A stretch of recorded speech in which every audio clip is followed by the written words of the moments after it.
Ici, je vais vous présenter les lois fondamentales qui régissent notre gestion de l'eau actuelle et ce qu'elles apportent. La première loi, c'est celle du 16 décembre 1964, relative au régime, à la répartition des eaux et à la lutte contre leur pollution. Cette loi permet la création des agences financières de bassin, appelées aujourd'hui agences de l'eau, dont leurs missions principales sont la lutte contre la pollution et la restauration des milieux aquatiques. Ces 6 agences de l'eau sont réparties selon 12 grands bassins versants. Les départements d'outre-mer ne disposent pas d'agences de l'eau, mais d'offices de l'eau, excepté Mayotte qui dispose d'un comité de bassin.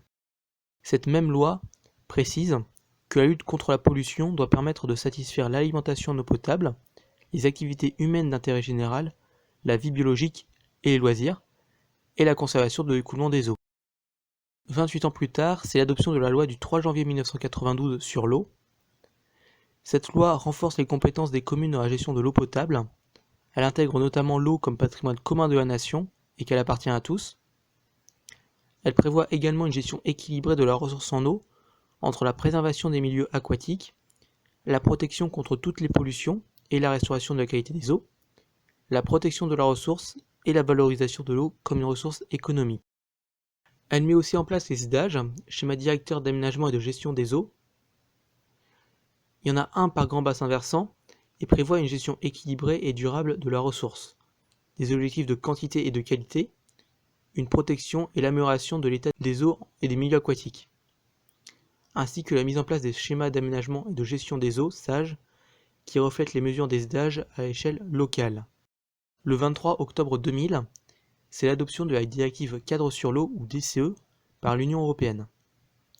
Cette loi impose aux États membres la préservation et l'amélioration des écosystèmes aquatiques et des milieux qui en dépendent, l'utilisation durable de l'eau, la protection de l'environnement aquatique, la réduction de la pollution dans les eaux souterraines et de surface. Ces premières mesures reprennent des dispositions déjà adoptées par la France, qui étaient novatrices dans les lois sur l'eau. Elles prévoient des mesures pour atténuer les inondations et les sécheresses, et le bon état des masses d'eau. Une masse d'eau, c'est une surface ou une étendue d'eau, par exemple une rivière, un lac ou même une portion de rivière, permettant le fonctionnement des processus biologiques et physico-chimiques dans son milieu. Elle introduit aussi la notion de continuité écologique. Pour résumer, les espèces aquatiques, qu'elles soient migratrices ou non, ne doivent pas être bloquées par des ouvrages hydrauliques, empêchant leur progression, mais cette notion concerne aussi le transfert des sédiments de l'amont vers l'aval. Pour revenir sur l'atteinte du bon état des masses d'eau, les États membres devaient l'atteindre en 2015. Évidemment, la France ne l'a pas atteint.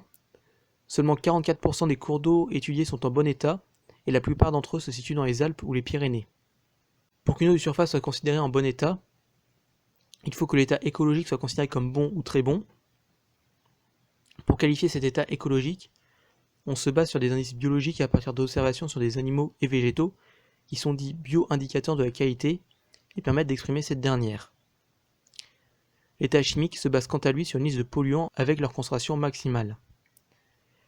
Si le bon état chimique est atteint, mais que l'état écologique est considéré comme médiocre, alors le bon état ne sera pas atteint. Pour les eaux souterraines, seul un état quantitatif basé sur la capacité de la ressource à se renouveler et un état chimique sont nécessaires pour évaluer le bon état.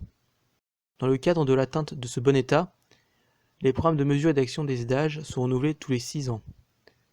Les masses d'eau n'ayant pas atteint ce bon état ont le droit à des dérogations en 2021 et jusqu'en 2027 si nécessaire. La non-atteinte du bon état des eaux se traduira ensuite par des sanctions économiques pour les régions et États. Vient ensuite la LEMA, la loi sur l'eau et les milieux aquatiques du 30 décembre 2006. Elle reprend les grandes lignes de la loi de 1992 pour les adapter à la DCE. Elle considère l'usage de l'eau pour la consommation humaine comme prioritaire, le droit d'accès à l'eau potable dans des conditions applicables pour tous. Le SAGE peut être utilisé pour interrompre des ouvrages ou travaux ayant un impact sur les milieux aquatiques. Grâce à cette loi, si votre situation financière ne vous permet pas de payer votre facture d'eau, il est possible de faire une demande pour réduire cette dernière sans que votre fournisseur d'eau vous coupe ou réduise votre débit d'eau, ce qui est illégal. C'est donc grâce à ces textes que vous avez le droit à une eau potable en respectant au maximum la protection de la ressource. Mais les pressions humaines sur les milieux sont si fortes qu'il est peu probable que d'ici 2027, la France ait atteint le bon état écologique. Et la dernière loi en date, c'est la loi NOTRe du 7 août 2015, qui est la loi portant sur la nouvelle organisation territoriale de la République. Cette loi permet le transfert des compétences eau potable et assainissement aux communes ou communautés de communes, qui choisissent ensuite si elles gardent ces compétences ou si elles transfèrent ces compétences à une autre entreprise, type Veolia, SOR ou Suez.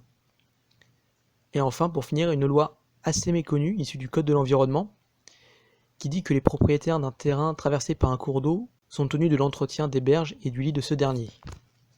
C'est-à-dire qu'en tant que propriétaire, vous devez tout faire pour que l'écoulement reste le plus naturel possible.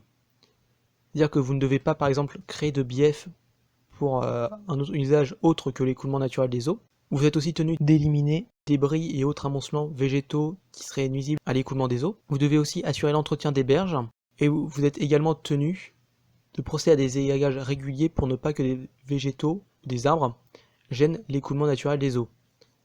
Tout cela pour que l'écoulement de la rivière soit le plus naturel possible et favoriser un développement naturel de la faune et de la flore.